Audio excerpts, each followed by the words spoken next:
Welcome to episode 42 of the Career Breakthrough Series. I'm your host, Paul Ames.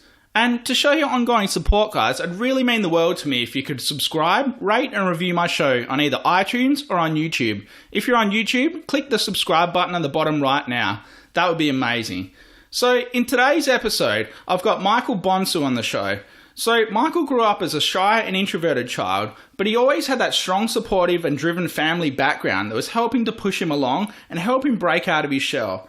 Michael was a kid that was full of big ideas. And one of these big ideas was to help more people to actualize their passion and their purpose in life, or to find what they really love doing in life.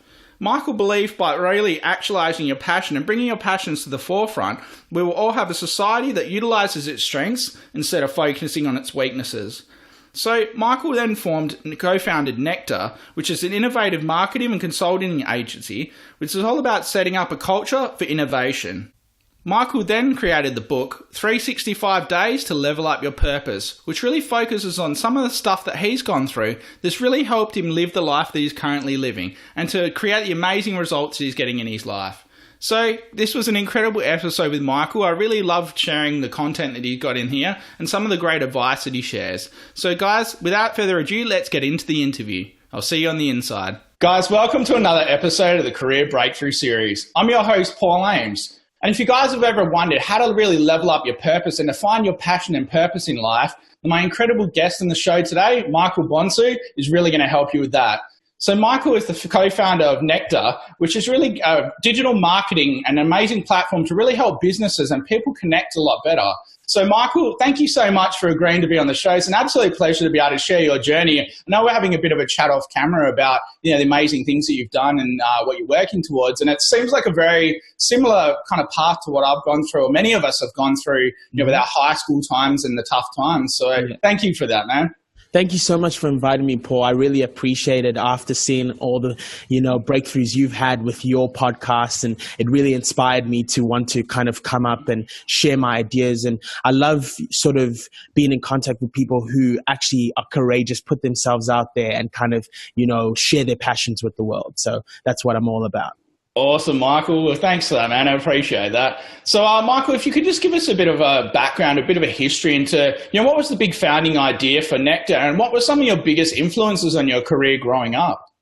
So kind of the founding for Nectar was interesting because growing up, I was kind of confused because as a lot of people I'm sure face, I didn't know exactly where I fit in, what I wanted to do. I was always kind of shy and introverted, and then I was extroverted for a while and then back to introverted and kind of confused about where I was. And finally, I kind of looked at my family, and my family were all kind of ahead of me a little bit in my own mind. I thought so. Yeah. They all kind of knew what professions they wanted to go into. So my older brother's a lawyer. My other second oldest brother is kind of he's studying med and he wanted to get into that. My little brother's kind of studying engineering and that. And for me, I didn't really know where I fit in. So I loved always socializing and meeting new people, and my passion was in people. So yeah. I didn't really find my business passion till about 2 years ago. So it was all about people, meeting people, networking with people.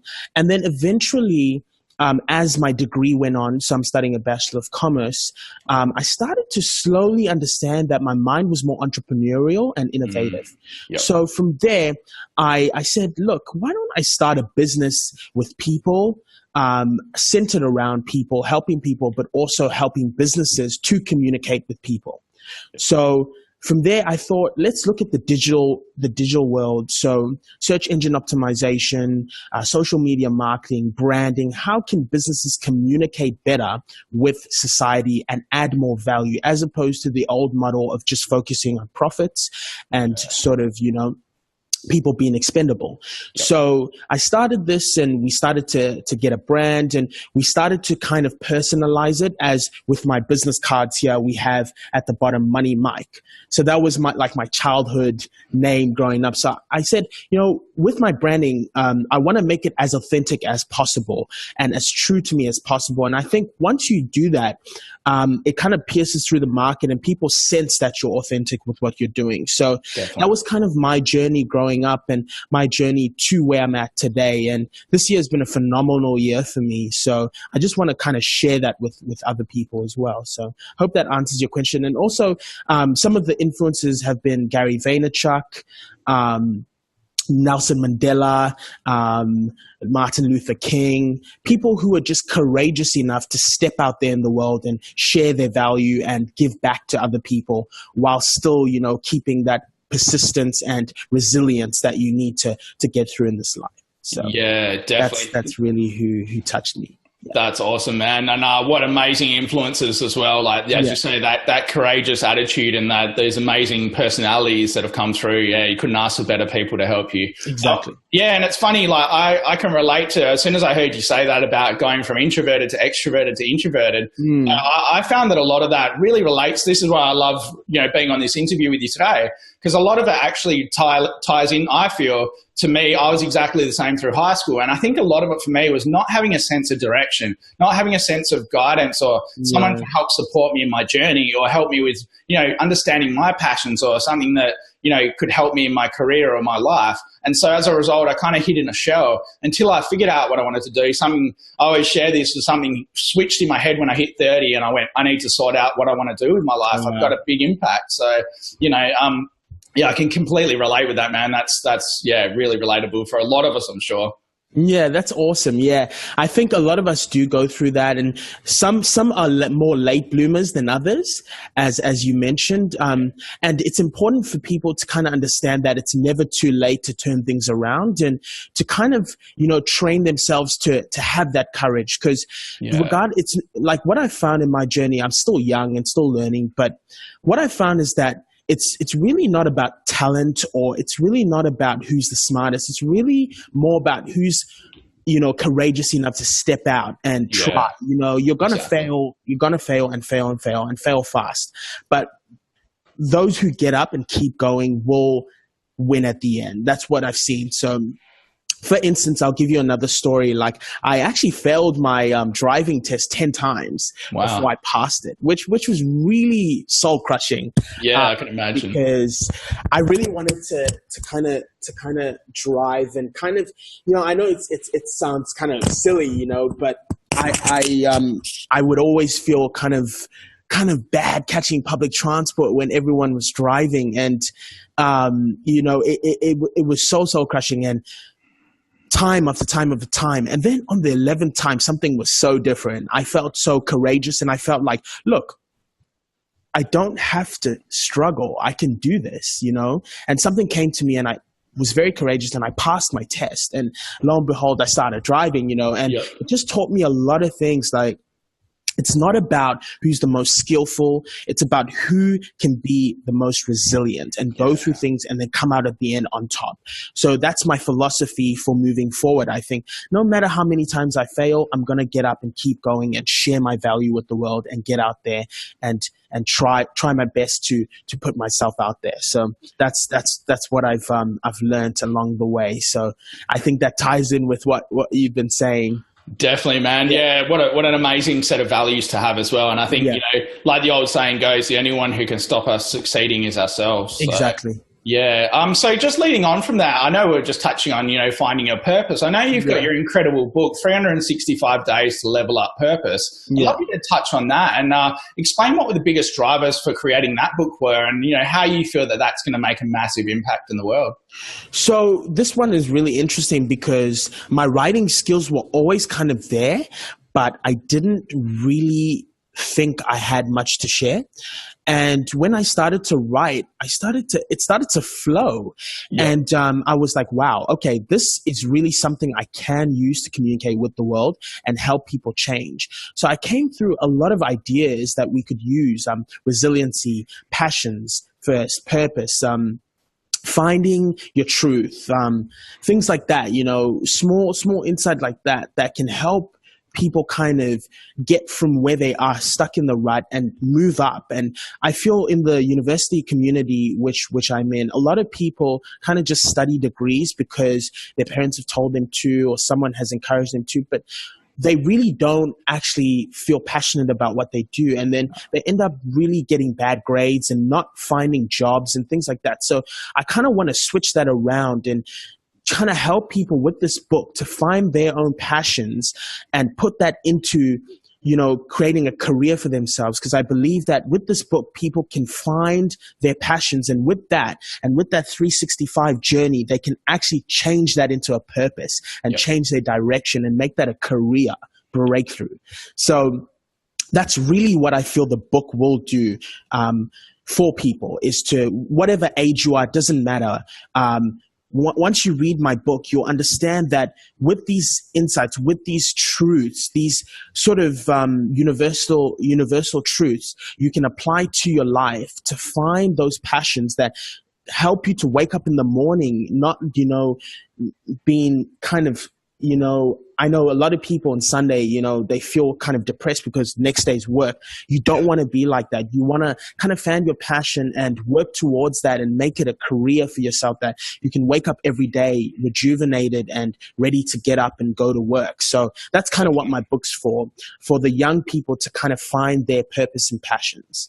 That's awesome, man. That's completely like relatable to exactly what I do as well. You know, helping people with the same sort of frustrations, and obviously working with a lot of uni students myself in the past, I've noticed that exact thing. When you question people and say, "So why did you do that degree?" Or what do you hope to achieve at the end of it? Or, you know, what do you know what the employment projections are like? You know, people don't even understand, man. Like they do these degrees, uni doesn't help them. And that was a big frustration point for me, hence why I do what I do as well. So I think that's amazing what you're doing, man. It's going to definitely change a lot of lives. And, you know, if anyone's looking to get a copy of Michael's book, be sure to jump on his website, which I'll link in the show notes afterwards. Awesome. Yeah, that's nectar.com.au.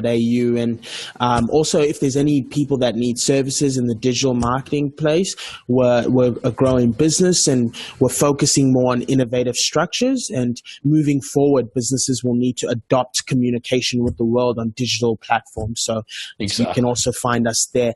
And just one point that I also wanted to share is that with these university students, the degrees are important for sort of getting your foot in the door, I find. But moving forward, I think you want to use that information to actually personalize it to what you actually want to achieve in the world. And having a set of goals is important.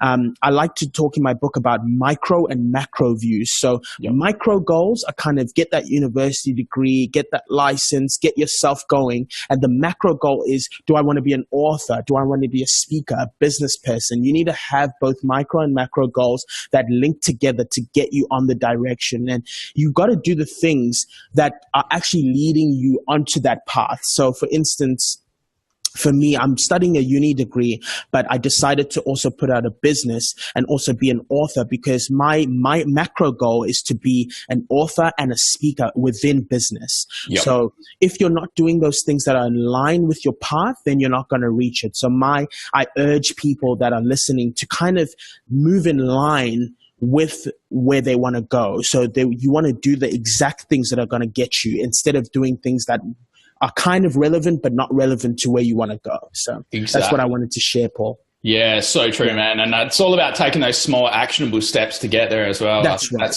You know, a lot of people don't understand. Like, I like what you said about universities as well. There's one more thing that I found is that, you know, a lot of people are doing these or are looking to study. They say to me, "Oh, Paul, I really want to study." And I go, "Okay, so what do you want to do this degree for?" Unless your degree is actually going to get you a position. Like, you know, I've had people to come up and do degrees for museum curator or something like that, where the jobs are very minimal. You're in hardly any employment in Perth, especially, and you think to yourself, why would you want to position yourself, pay $40,000 or $50,000 for a degree when you're not guaranteed a job? Look for somewhere that's, you know, aligned with your passions, but also is guaranteed or hopefully growing in employment. And I think nowadays people need to also look at, you know, how technology is actually overtaking a lot of positions. So, you know, positions that were here 10 years ago are now going to slowly be moved out, or some are phased out or gone completely. So you need to embrace where the new jobs and technology is heading.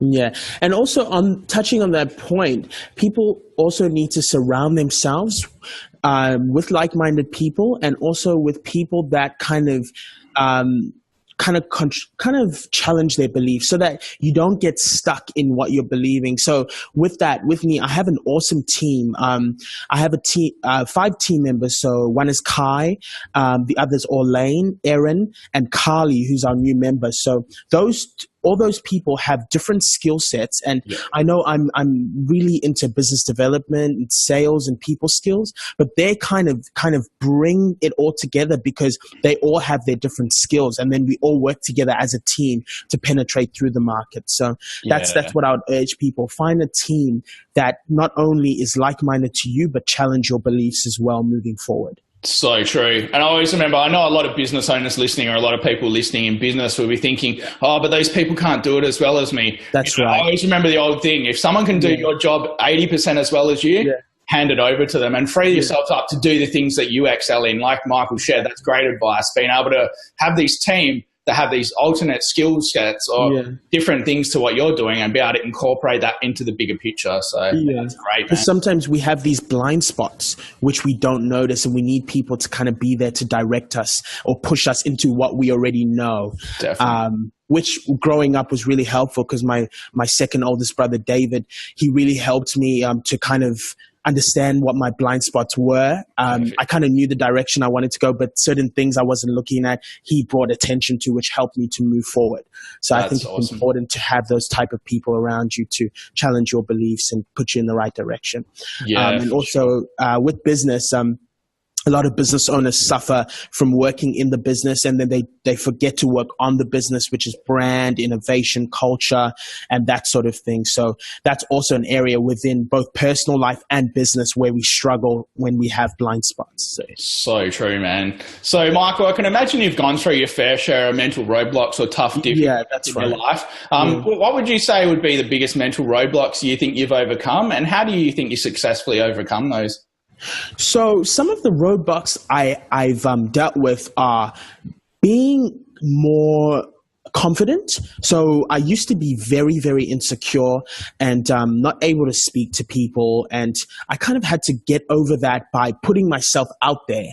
So Will Smith says a lot of things, but this one thing resonated with me. He says, God has put all the sort of the exciting things on the other side of fear.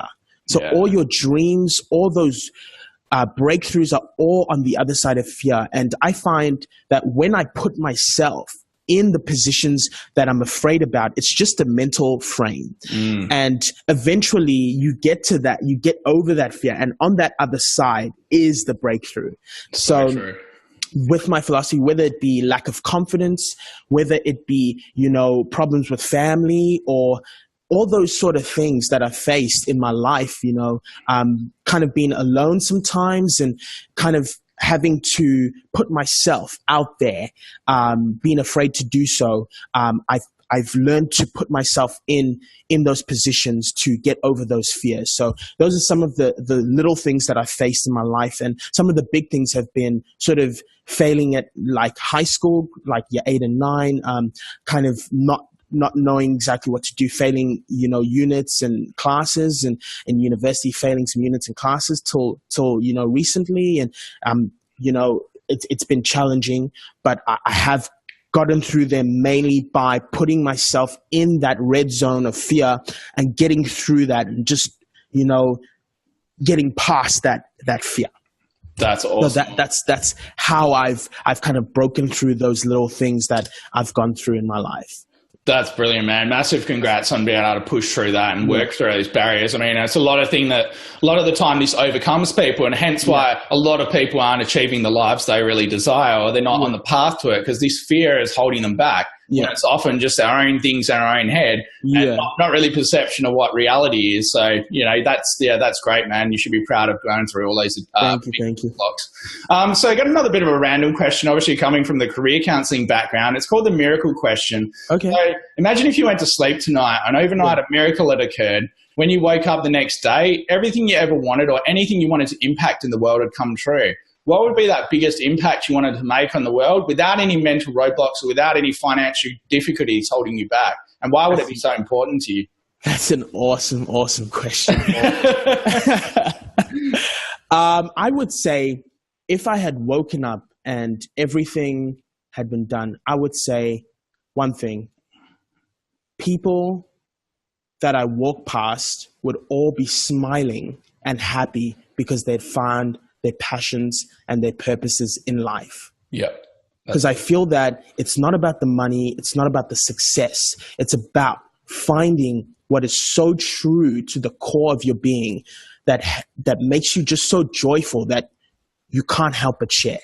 Exactly. So I feel like if I would be happy if I had passed away and I had made an impact on thousands of people that just found their passions and purposes and woke up every day joyful without worry. Man. So that's my goal. Man, I love that. Yeah, that's amazing. And what a world that could be. I think the power in that question in counseling is to actually get people to see past their blocks that they often set in their head. So setting this up without the blocks and then working on steps to actually achieving that is the key to doing it. So yeah, that's great, man. What a great answer. Yeah. So Michael, also love to touch on a bit more, in your book, what are, hang on, I lost my train of thought, man. Oh, geez. Yeah. Hang on. Oh, yeah. All right, cool. So, Michael, what would be some of the best advice you feel that you've learned in your life? I know you've gone through a lot of different obstacles or big challenges, but what do you think would be the best advice that you've learned and grown from, and how that could impact the audience or share with my audience to really help them out? I think the main thing, the biggest challenge I've gone through is in the mind. So I think people really, really need to work constantly on their mind. I think as it's really busy, you go through your weeks and your days and your months and your years, you forget to sort of sit back and reflect and understand that in the mind, all the rut that's happening, you need to clear out. Yep. So sort of, I think if people would go into their minds and sort of renew their minds on the ideas and the values that they hold true to themselves, it would help them to find direction a lot better. And it would avoid a lot of the life issues and problems they face. Yeah, definitely. So I feel that it all starts in the mental. Yeah. So I think the best advice I can give people is work on your mind. Work on the mind area. Yeah, definitely. That's so true. When the mind's strong, the rest will follow. So that's right. Yeah, definitely. So a lot of the problems come from the mental. Yeah. I think that as they do more research into it, they'll find more areas where the mind actually you can tap into the mind to do a lot more things and to fix a lot more problems. Yeah, definitely. I remember reading something recently about they've only discovered something like 10 to 15% about what our brain's capability it can do. Yeah. So you think about it, all that untapped potential or that unknown of what we can actually do with our brains, that people underestimate the power of your mind and the achievements you can create and breakthroughs you can create. Yeah, with it. Exactly. So I'd love to find out as well, what are you most excited about in your business? So moving forward, say for the next year or a couple of years, what are some things that have really got you lit up inside? So our goal, I know it's huge, but if you're not thinking huge, you're not thinking huge. You're not going to go there. By 2021, we want to be the lead marketing innovators for business structures. Yep. So when I say that, we want to be the company to build innovative structures for companies moving forward into the technological age. So as this new technology comes, as jobs become redundant because technology and different things can do it, we want to build innovative structures for businesses moving forward that will make them relevant for years to come. That's awesome, man. I love that. I'm working on that. Yeah, man. And with an amazing attitude and work ethic and, all of the structures you've built in place already, you're definitely going to be on path to achieve that, awesome. Man. Thank you so much for the encouragement, Paul. Anytime at all, man. So, Michael, just getting ready to wrap up soon, but what would be some parting advice that you'd love to share with my audience that you feel has really benefited you in your life? Or, if there's any young entrepreneurs in the making out there listening to the show, what would be some advice to them to help them really, get started on their journey and, find something they truly love? Number one, uncover your passions. Have to do this. And this is done through going within yourself and being very self-aware. Be completely self-aware. I know your mom, your dad, your uncle, your brother, your friends might have a lot to say, but shutting out that voice for just a second, reaching into yourself and thinking, who am I? And what do I want to do? And how can I share that with the world? That is what these young people need to do. And when they do that, they will come up with something so powerful that will help them to implement it into their lives, that will change and revolutionize the world. That's what I believe. That's my philosophy. Definitely. So that's the one thing I want to share with young entrepreneurs, innovators, or even uni students.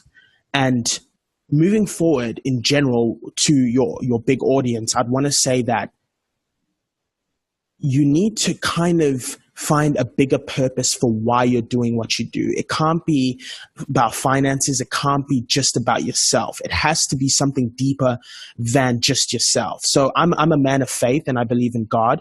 And I believe God has created me for a bigger purpose.